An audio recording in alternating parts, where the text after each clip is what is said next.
If you are already stress eating Halloween candy while planning Thanksgiving dinner and dreading the holiday weight gain season that happens every single year, this video is for you. I'm going to show you the one thing that changed everything for me and my clients during the holiday season, and it goes much deeper than willpower.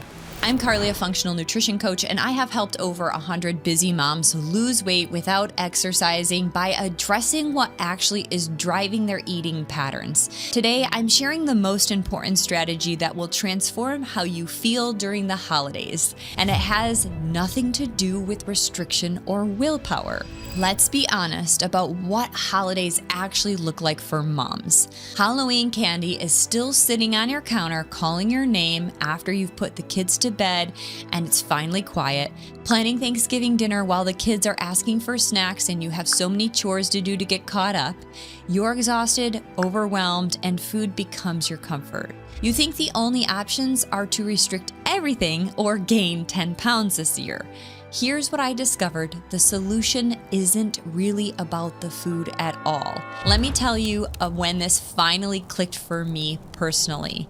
I was the mom who, as soon as I got my kids to fall asleep, at the time, my first son was 2 years old and my second son was 8 months, and I would get them to bed and immediately go into the kitchen and look for anything to help myself feel relaxed. It was the time where I finally felt and heard quiet. I finally had the release, the time, the space to be left alone. And what I needed at this time was sleep. What I needed at this time was just alone time. And what I needed was to stop bottling up my own emotions and feelings and needs all day. So when holiday season came, of course, I took home the cookies from the Thanksgiving party. Of course, I took on every single cooking, baking activity because I wanted to be able to indulge as much as I could. What we think we're craving during the holidays is usually your emotional needs in disguise. You are giving to everyone else while your own needs go unmet. You are managing everyone else's expectations and emotions and schedules, and you yourself are seeking your own comfort or connection, and you find that peace in food. Food becomes that one thing that is here just for you. But here's what's really happening. Your nervous system is really seeking some safety and soothing. And the only way that you have learned how to do that accurately is turn to food.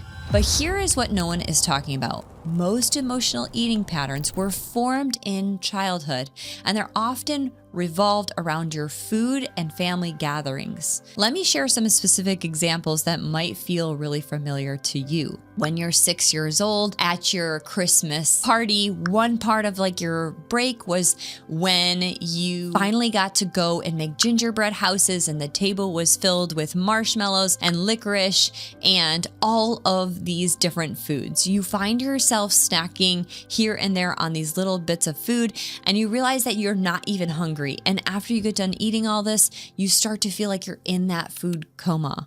Or maybe you're like me, where in my family, food meant love, food meant connection. So if I said no to grandma that I didn't want to eat her dinner, I wasn't just saying, no, I'm not hungry. I was saying, no, I don't love you and I don't appreciate that you just made food for me. The food, saying no to it, felt like a rejection. So you learned that love is earned through eating what others provide for you, even when your body says no thank you.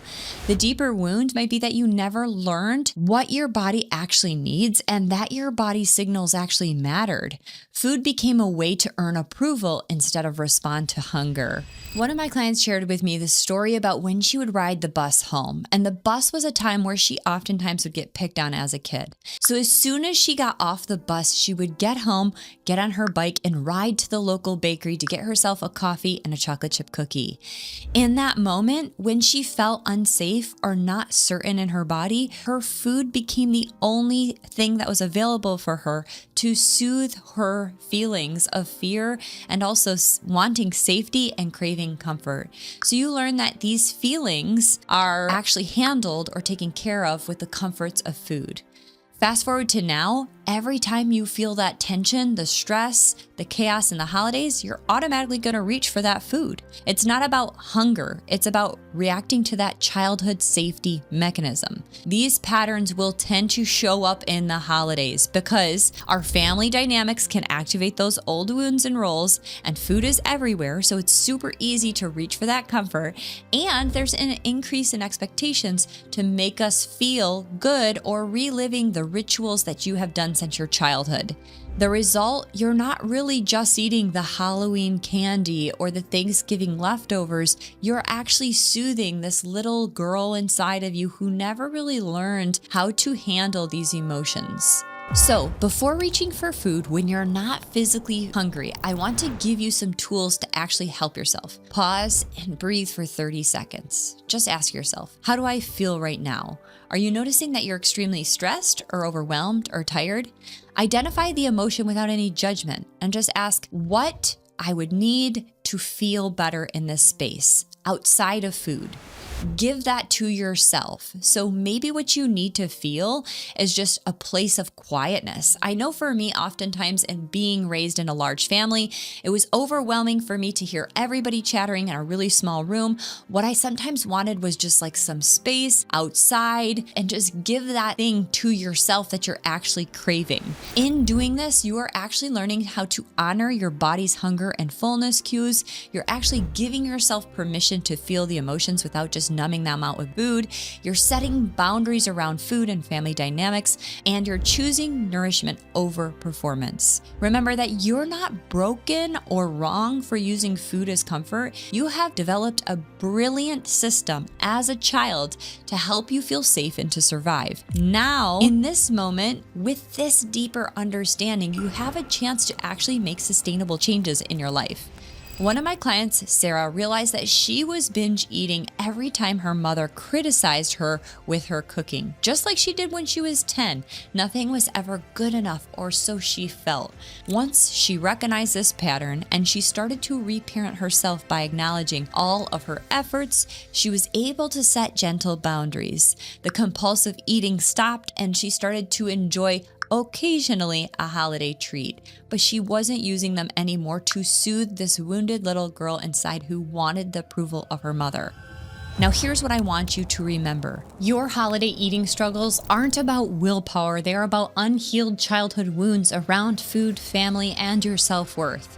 You are not broken for seeking comfort through food. You don't need to feel guilty about that. You are human, and you have developed these patterns to survive.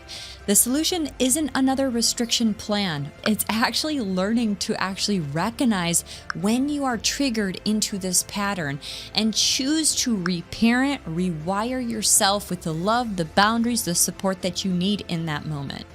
You can actually heal your relationship with food and lose weight when you stop fighting with this inner child and you actually start nurturing her. If you are ready to stop the holiday weight gain cycle by healing the childhood patterns that drive your eating, I want to invite you to grab my Mom Weight Loss Method below.